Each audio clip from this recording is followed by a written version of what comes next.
Okay.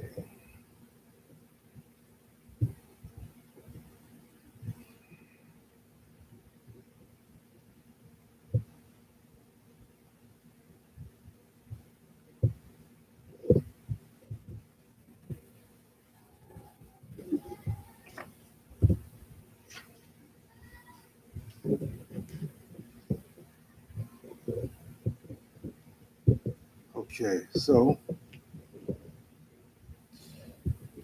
I'm gonna give it a little bit more time.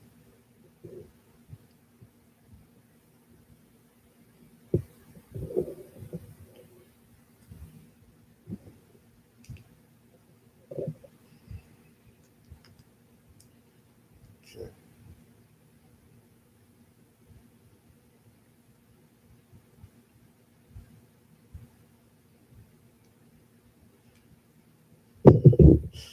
All right.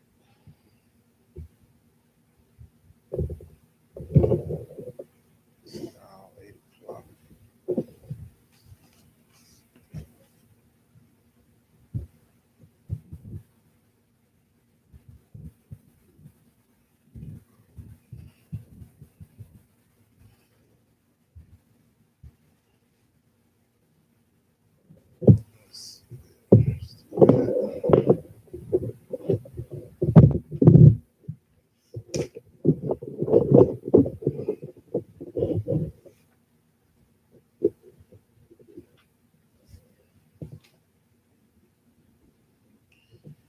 Let's see. I'm wondering if I should do this directly on Facebook or like this through YouTube.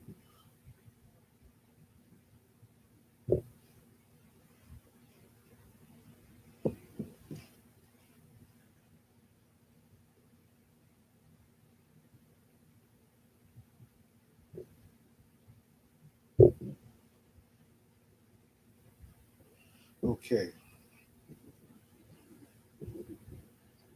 I think we're going to give a little bit more time.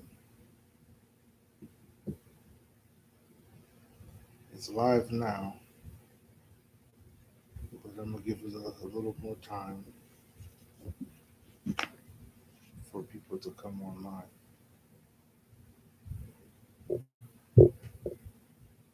So I'm going to do this directly on Facebook, but I think it'll be better this way. It'll be better this way.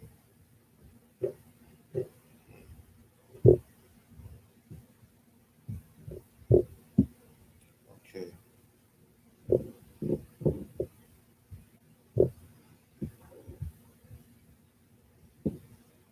So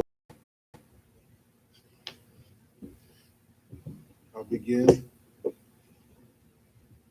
Bismillahir Rahmanir Rahim. In the name of Allah, most compassionate, most merciful. All praise and thanks be to Allah, Lord of the worlds, most compassionate, most merciful, master of the day of account. You we worship, you we ask for help.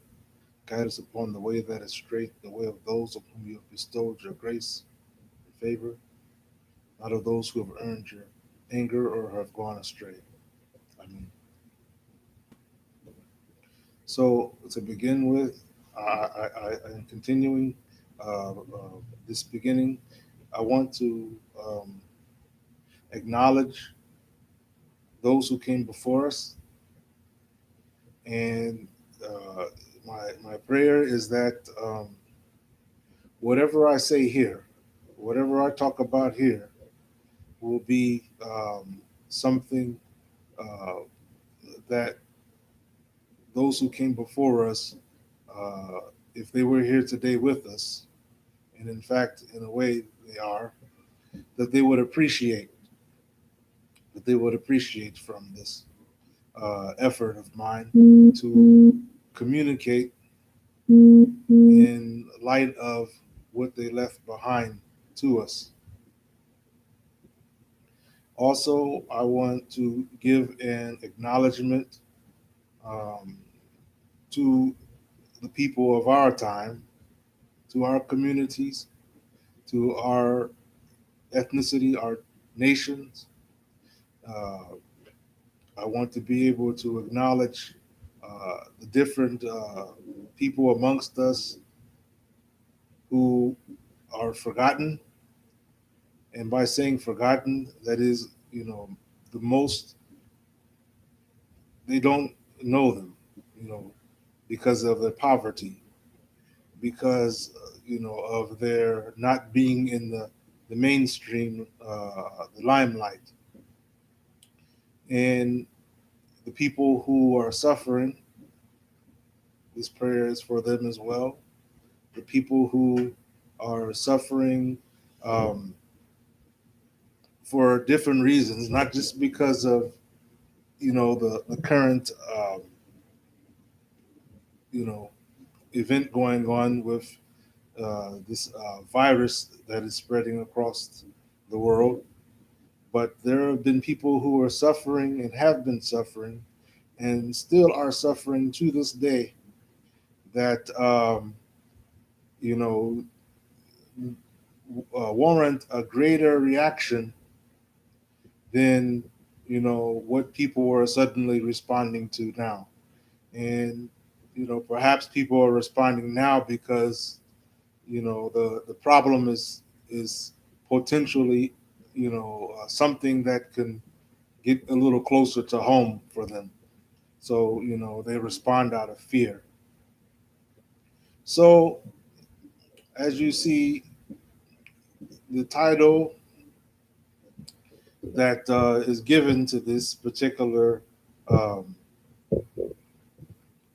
talk is basically, without we there can be no unity. So I want to try, or to make an effort to break that down. Um, my name is Abdul Adu. I'm the son of David, and as you see, I am simply your brother.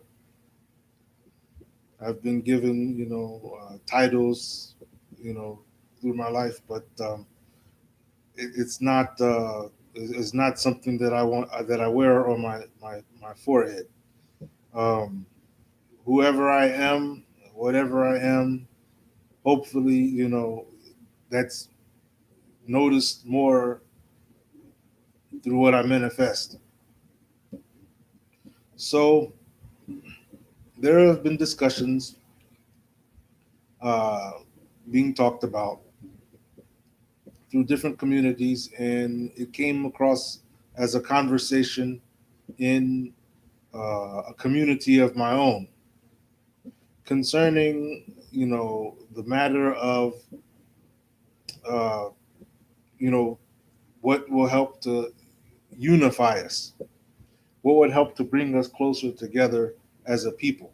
And as you may know, we're in a time where now more than ever before, we, are in a great need of unifying factors.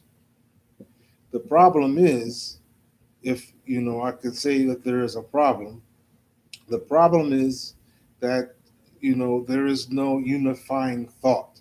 There is no unifying focus.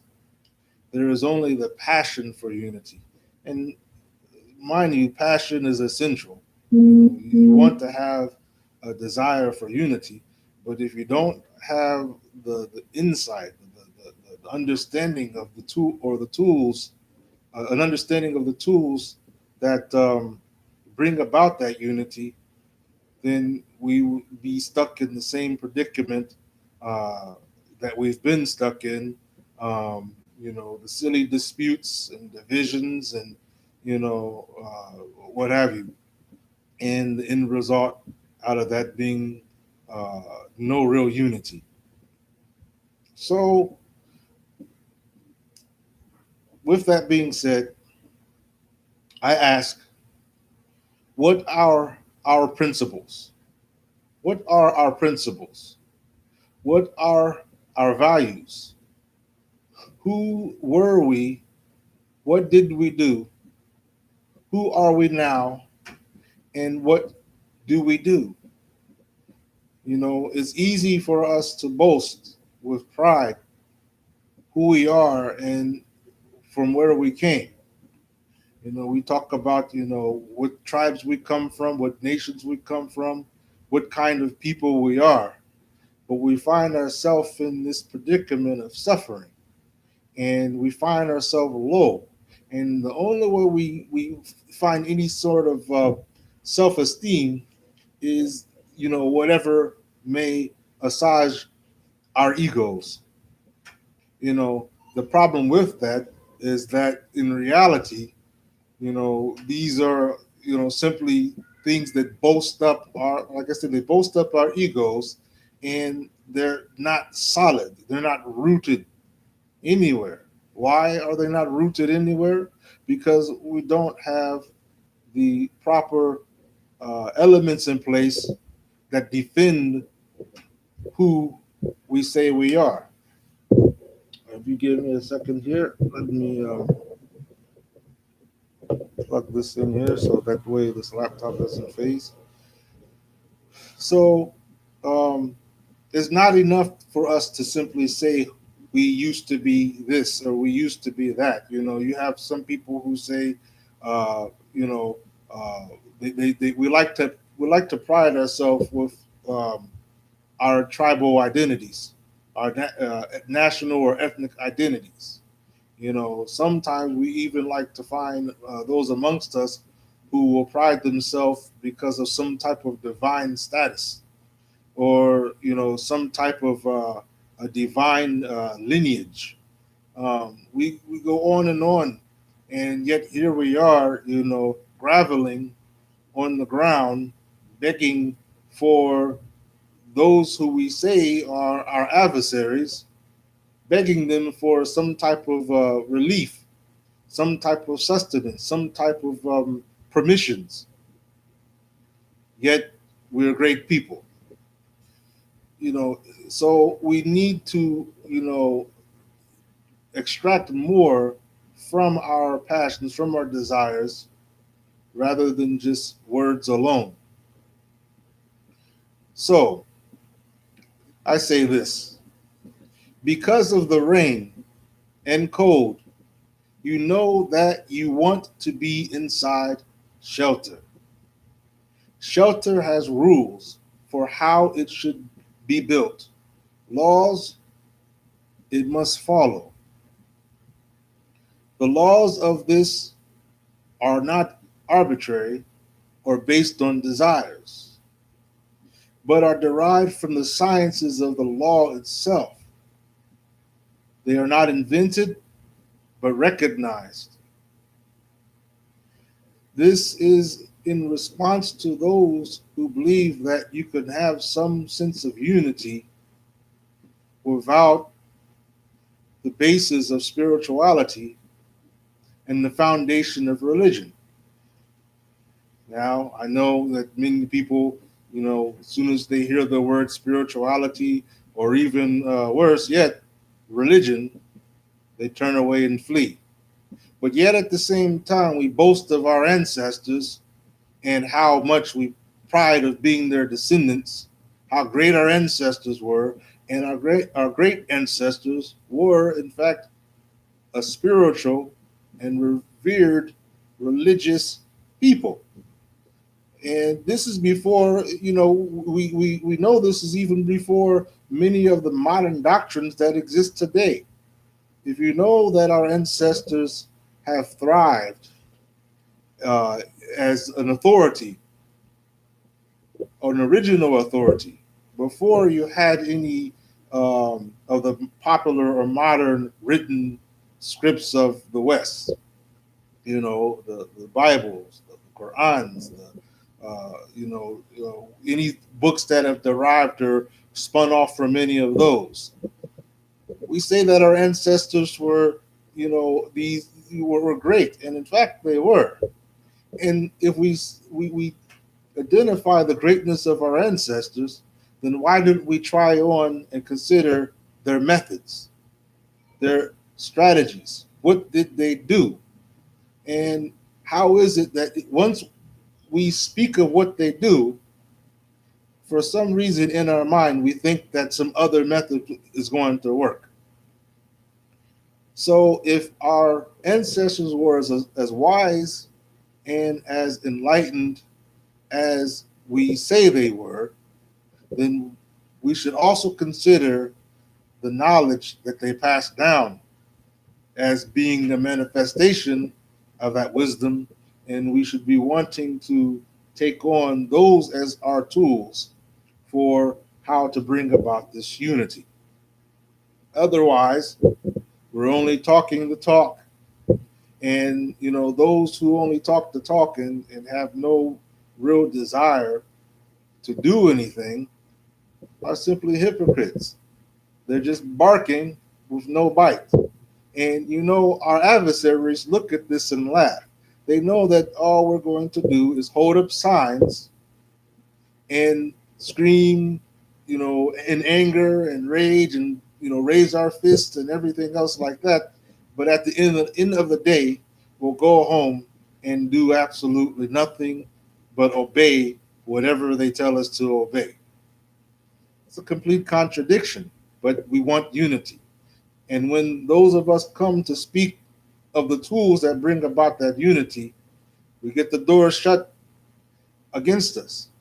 Why do we get the door shut against us? Because in the hearts of many of these people is no real desire for the steps that are necessary to take in order to bring about that unity. They want to be able to have the end results and not the steps that come before the end results are achieved. So let's go to the scary word again. Religion is not a thing that comes before or after a thing. It is not, as one might say, first culture, first people, and then religion. Let's break down what do I mean when I say this word religion. I'm simply speaking of the practice or the way of life, the modus operandi, our methodology. If we say, for example, I through genetic through genetic research learned that on my mother's side I am of the Temne peoples. So what does this imply for me? That means that the elders or the people of my community, the learned ones, the people of knowledge, would would need to come together to establish what is virtuous for us, what is the protocols for how we should live in our society. The minute any of this is established, you have manifesting your way of life. And you can't think to have any kind of organized community. You can't think to have any type of unified community without an established system guiding the way of the life of the people. So when people put this order of operation that they have, they say first the culture, first the people, and then the religion. This only reveals the lack. This only reveals that lack of understanding of what, as I mentioned, religion really is, and is actually what they're giving us is a contradiction to it. That is like saying we need to breathe, but before we breathe, using the rules of our lungs, let us first put on clothes.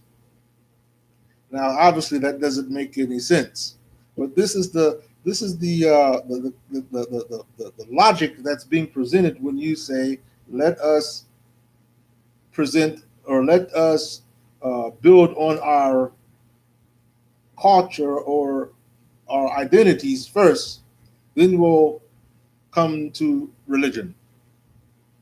That that that that could never work out, because if that objective was laid out or manifested in this way, religion would never surface. See, spirituality is way. Religion is principle of way. It is because of religion that we understand the importance of preserving and honoring our nation. We would not have become so passionate with regards to the preservation and honoring of our way had it not been for the values and principles we've obtained by religion. We wouldn't even care if we had no values, if we had no moral basis, if we had no virtue, virtuous elements in our hearts. We wouldn't care who we are or why we would need to be united. You see, people with empty hearts, with virtueless hearts, aren't concerned about unity. They're not concerned about being with their own. They could care less, because the replacement of a heart full of unity is what? Is selfishness. It's what separates a person and causes him or her to be divided. And they go out and they seek their own aims, they go out and seek their own interests. You can't think to be united on selfishness. So with that being said, I will repeat, it is because of religion that we understand the importance of preserving and honoring our nation. We would not have become so passionate with regards to the preservation and honoring of our way had it not been for the values and principles obtained by religion. We would not have cared about who we are, what, or why. Often, the many of us who understand religion through the scope of those who do not, who does not really know what it is, many of us are looking through this term religion through a very foggy pair of glasses almost, and that foggy lens that we're looking at this is through a people who have no knowledge, who have no practical understanding of what this is even about.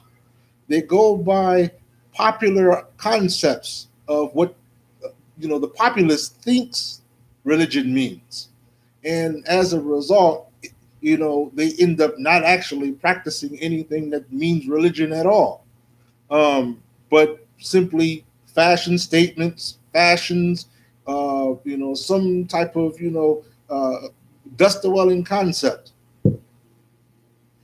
So the result is not knowing religion at all.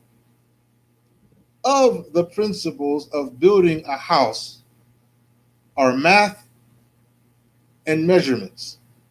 Without these, you cannot build a house. And without the house, you will suffer the rain and cold. So, in order to build the house, in order to keep it all together, united, you must follow the steps appropriately for its construction. You must learn its math. You must apply its measurements. You must implement its religion. How does one know that this is the way it must be done? Awareness. And that is the very tool we call spirituality. That is the very thing we call spirituality. It's because of awareness, it's because of spirituality, that is knowledge of self, that we know we must have a practical application. We must have a methodology. We must have tools. We must have what to do, how to do, when to do, where to go. Who are we? Who are we not? What is good for us? What is not good for us? What keeps us united? What breaks us apart? All this is what religion means. So the awareness of this, how this is extracted, how this is drawn out in a community, that is spirituality, that awareness, that consciousness. So, for example, me, you know, grabbing a hold of the reins of my mother's side of the family, my Timne roots, what would be beneficial upon me or upon those of my people would be for us to establish what it is that we are about. We are establishing the methodology of our creed, our principles, our values, our identity, our means to an end. That's religion. That's what that means. See, when we take our concepts from foreigners or from other people, it distorts everything that we think we are talking about. And instead of us loving something, loving the very thing that should matter to us, we hate it because we're hating the misinterpretation or the misconception that we've taken from someone else. So, as I said, awareness, the very basis of spirituality. It is not make believe, but it is a cognition of what is clear and true to all who look. See, this is the thing about spirituality. It's something that everyone amongst us would be compelled to agree, not because someone is making a claim of this or that, but everyone sees it. Everyone acknowledges it. So, for example, um, all of the people of my Timne ancestry or agree that today they're residing in Sierra Leone. Nobody argues that. That's something that's accepted by everyone amongst our people. That's nobody would say, "Oh, wait a minute, how do you know they're not in Alaska first?" No, people would like, no, that would be a foolish rendering or foolish understanding. But these are things that are accepted by each person of the tribe. An even bigger example would be the fact that we need oxygen to breathe. Nobody's going to debate that. Nobody's going to say, "Oh, well, no, you don't. You can live without oxygen." If someone came with that claim, they would be considered a fool. So this is how spirituality works. It's not. It's something that it really can't be argued against because everyone is a witness to it. Anyone that can look can see. And I'm not talking about. It doesn't even take allegories or metaphors. It can take straightforward, basic language, basic communication. Even if no one spoke anything, it would be a common observation. So,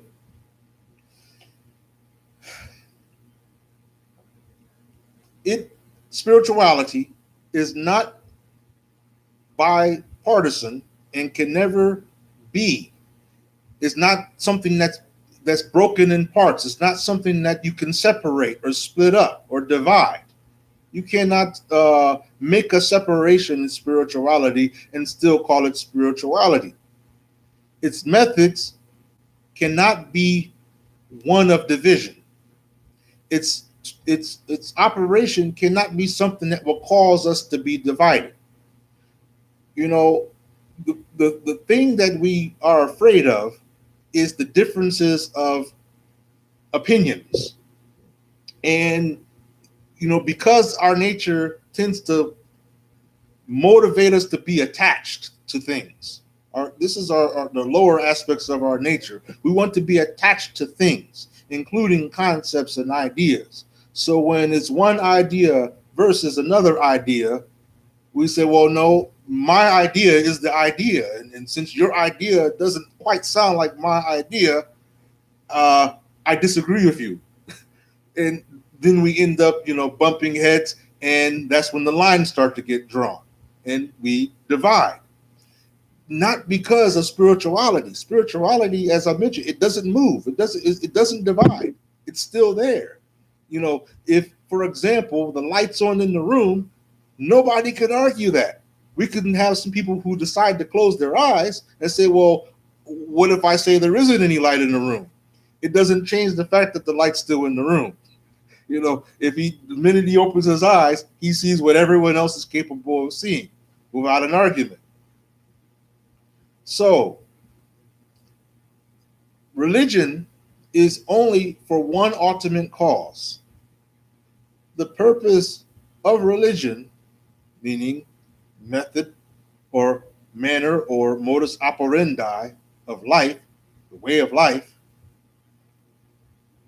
the purpose or the ultimate cause of religion is the unity of the soul. And this is an interesting statement that's being made here, an interesting idea. The unity of the soul. The soul is not ever at any point actually divided. But because of the nature of the life of this world, it often appears as if it is. Mind forgets body and soul. So we have this term that people that learn some of the things that I've learned throughout my life. Um, we say, the term that we use, that's common for us to use, is Muslim, right? We say that, how do I want to put it? We say that the guidance, or one of the sources of guidance that we have, we call it Quran, is it's a reminder. It's a reminder. Now I will try to break a little bit of why that's said that way uh, here later, a little later in this talk. But let me repeat: the reason why the soul appears to be divided is because the mind has forgotten the soul in the body. So here's the thing: it is the math and measurements that help to rebuild the house, as I was talking about a little earlier. It is the house that keeps and protects the soul during its stay here in this environment of rain and cold. Let me say that again in case it wasn't understood correctly or heard correctly. It is the house that keeps and protects the soul during its stay here in this environment of rain and cold. So we have to be constantly reminded about ourselves. Our words and actions have to be such that constantly remind us of who we are, all levels of our being. In other words, every day in our life, we have to constantly remind ourselves who we are, why we're here, what we're doing. I mean, if you think about this, is what we do every day. Somebody has to always tell us, or encourage us, or we have to encourage ourselves, or we have to remind ourselves what we were striving for to begin with. Every day we're reminding each other, hey brother, we need unity. Hey brother, we need love. Hey brother, sister, we need peace. And as if somehow we forgot. And in a way, we do forget every time we bring this to the forefront of conversation. But then when we return home, we return to whatever it was that we were previously doing, as if somehow, that was just the figment of our imagination. So We have to be constantly reminded about ourselves. Our words and our actions have to be of such that constantly remind us of who we are on all levels of our being.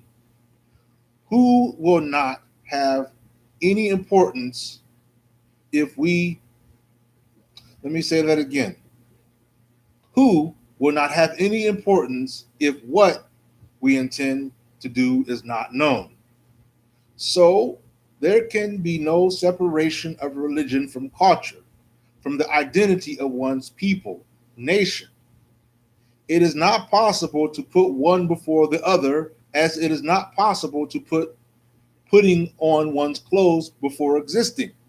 You can't say, well, we want to put our culture or identity, our ethnic identity, over the basis, the foundation of what our religion is.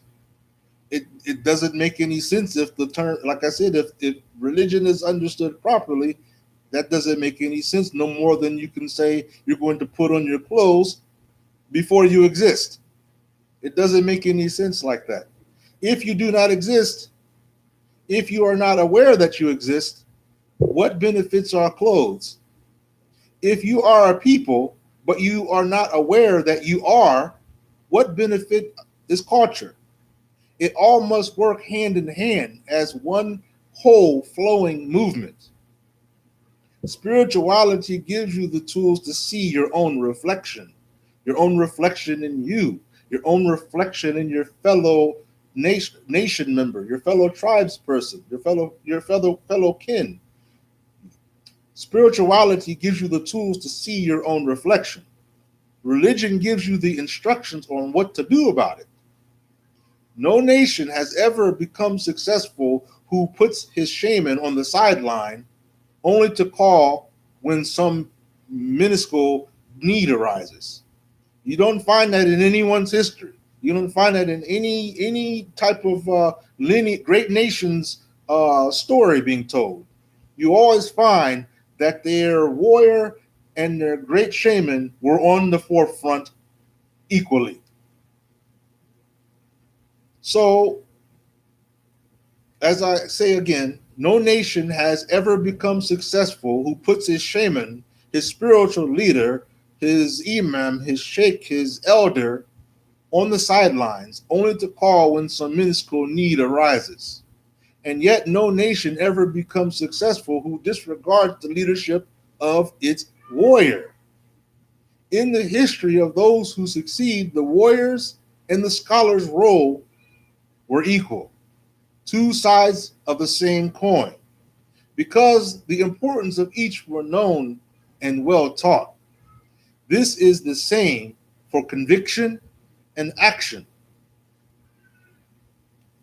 So when you think about this, when you think about, when you look in history, you'll find that we are always revering two kinds of people, no matter what tribe you come from, where you live, where your ancestry has come from. You'll find that we're always revering the warriors, we're always revering the scholars. Every time, every time. So there is no conviction without action. There's no faith or conviction without action. We have become so heavily influenced from being under the rule and authority of the soulless, those without any moral values or principles. Basically, they live like akin to animals or even worse. Those who have been locked away from awareness, knowledge of self.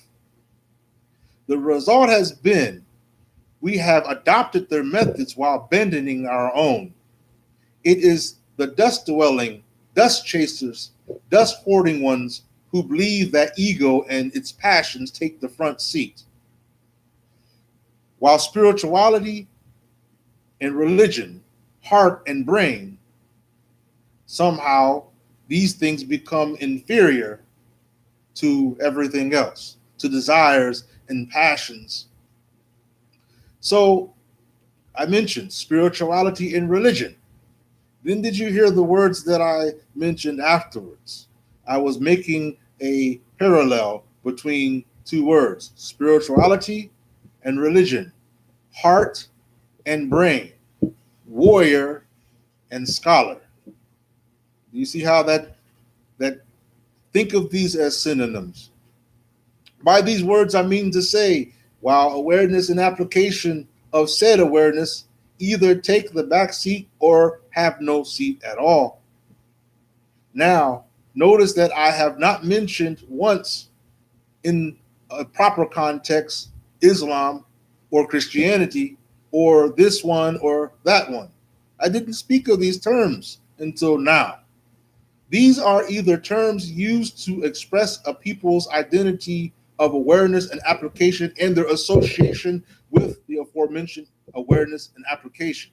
However, the masses tend to identify readily with these words used in their popular understanding.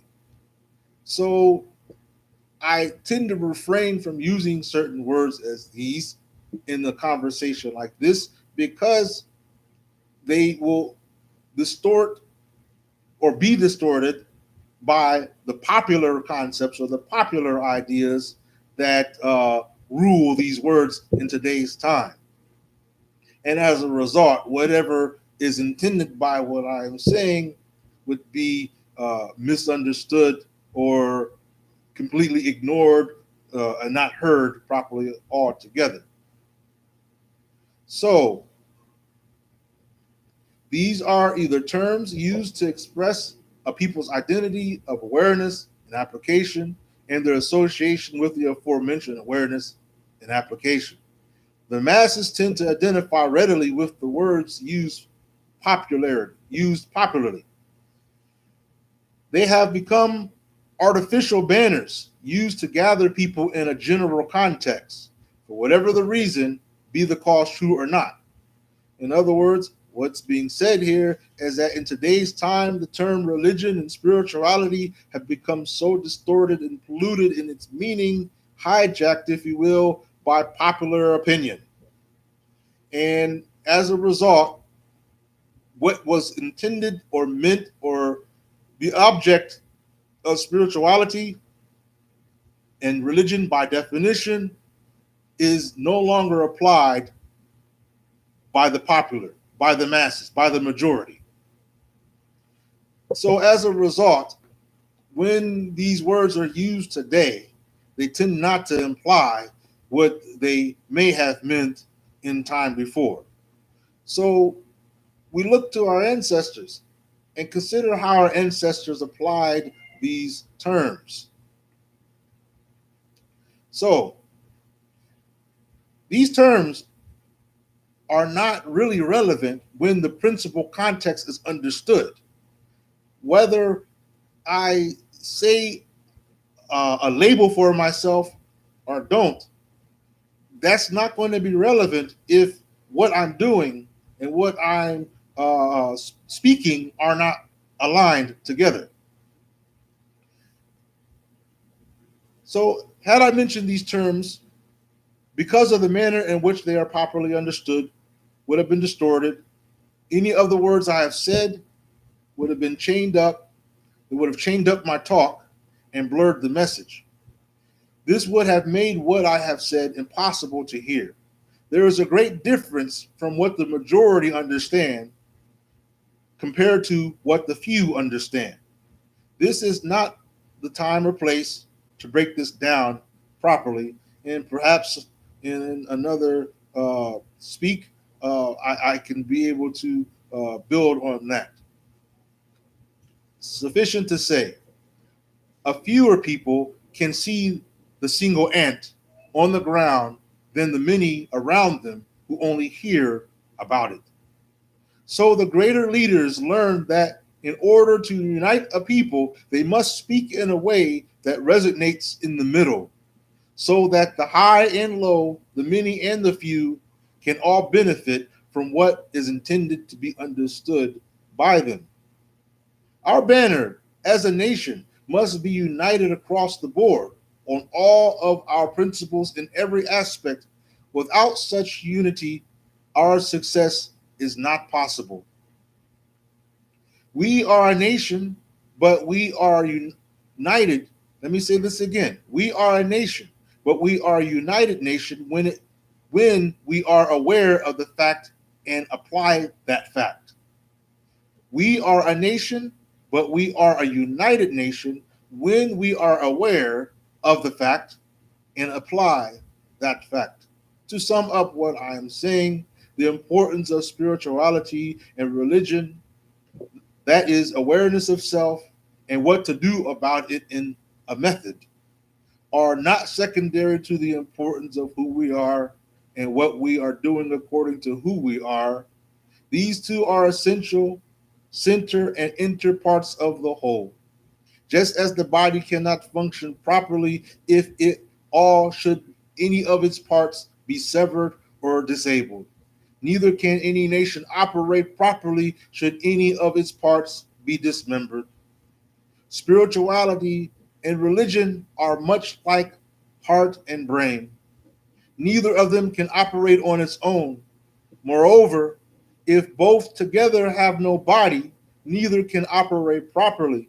Furthermore, the body, along with all its other members, having without having both heart and brain, again, neither of them, not even the body, with all its members, will be able to function properly. One step further, heart, brain, members, and body can mean nothing nor operate properly without the operator. The operator can only be known through awareness of self. And once the operator is known, how the harmonize, how the harmonization, how the harmonization of the operations of the body, mind, soul, the operator is known. I'm going to say that again. How to harmonize the operation of the operator.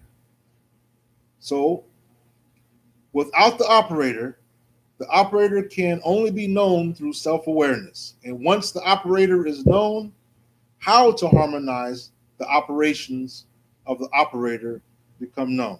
Okay. I had to say that properly because sometimes in my notes there are typos.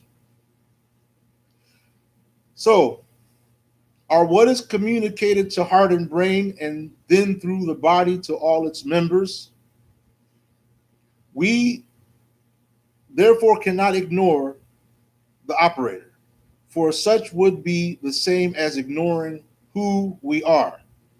The order of authority does not begin with the body and only concerning the body, but the order of authority must begin with awareness, with unity of awareness of the operator. Such an awareness will allow for the operator to properly operate the functions of the entire body and all of its members, which include the heart and brain, its warrior and its scholar, its action and its knowledge, its faith and its method. If we want to begin, if we want to be united again, we must seek to properly balance all that is important and conducive to our unity. No part of the body must be ignored or hindered from properly functioning by other parts of the body. Most importantly, our hearts and minds must be united and submissive to the unity of our greater self, humbling our egos, desires, and such for the sake of manifesting love and peace between one another among our people and in such quality and quantity as would be a positive effect on those people around us and also, most importantly, of us. Within and without light, our light, that should be our objective. We should be our objective. One people. So there can be no unity without we. I'm hoping that there is benefit in what has been said. I simply want to draw a conclusion or close this communication with some words that for me have a value,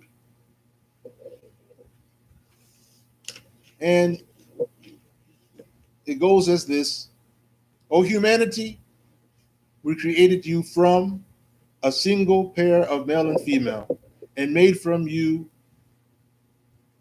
into nations and tribes, that you may know each other. Verily, the most honored of you in the sight of the most wise God, the most righteous of you. And God has full knowledge and is well acquainted. Furthermore, and among his signs is the creation of the heavens and the earth, and the variations in your languages and your colors. Verily, in that are signs for those who know.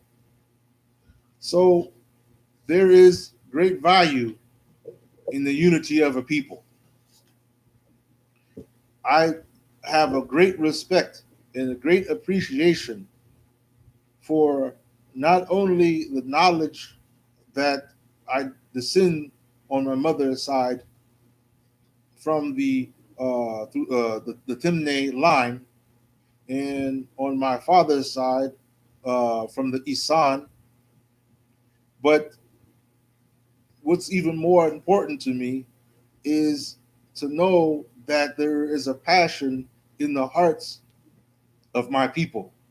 And I believe firmly that our greatest benefit will be that once we obtain unity, the effect that we can have on those around us, the benefits that we can share with other people.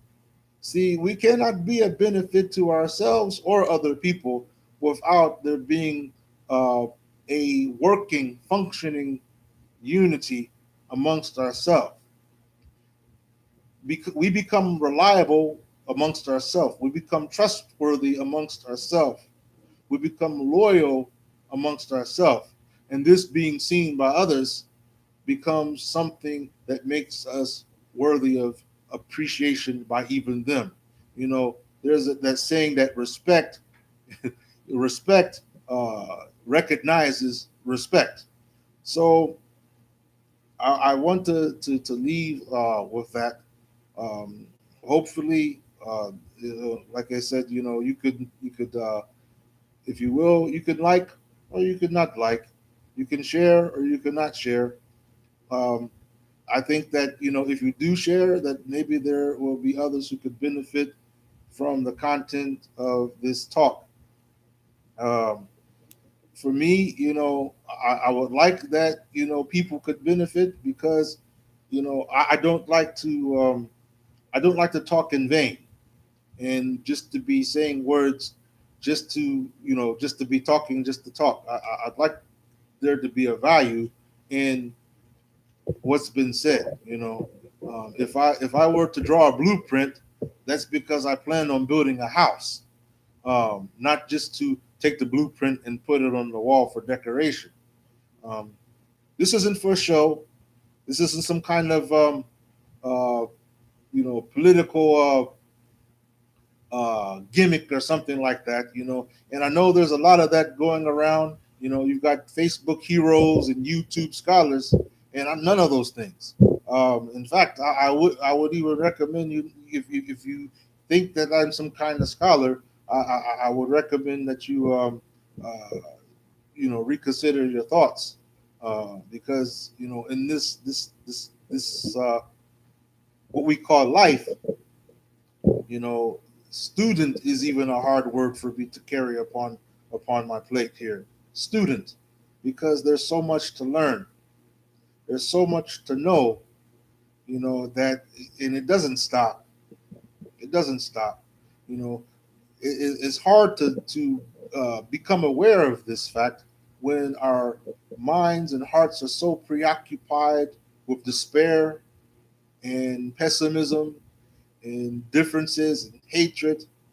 um, there's a lot greater benefit from unity, that if we gain this or obtain this unity now, the effects will be so great, so profound that they will last even after the this idea of life as we know it ceases to be.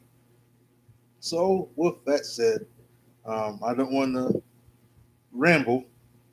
I want to say simply, Salam alaikum wa rahmatullahi wa barakatuh to my family, my friends, my fellow kin um, of the Timne and Isan, to my fellow kin of the people known as the Black race, um, the diaspora of Africa, and uh, that we become not just awoke in words, but that we get to live to see a manifest unity and the benefits of that. Assalamu alaikum wa rahmatullahi wa barakatuh.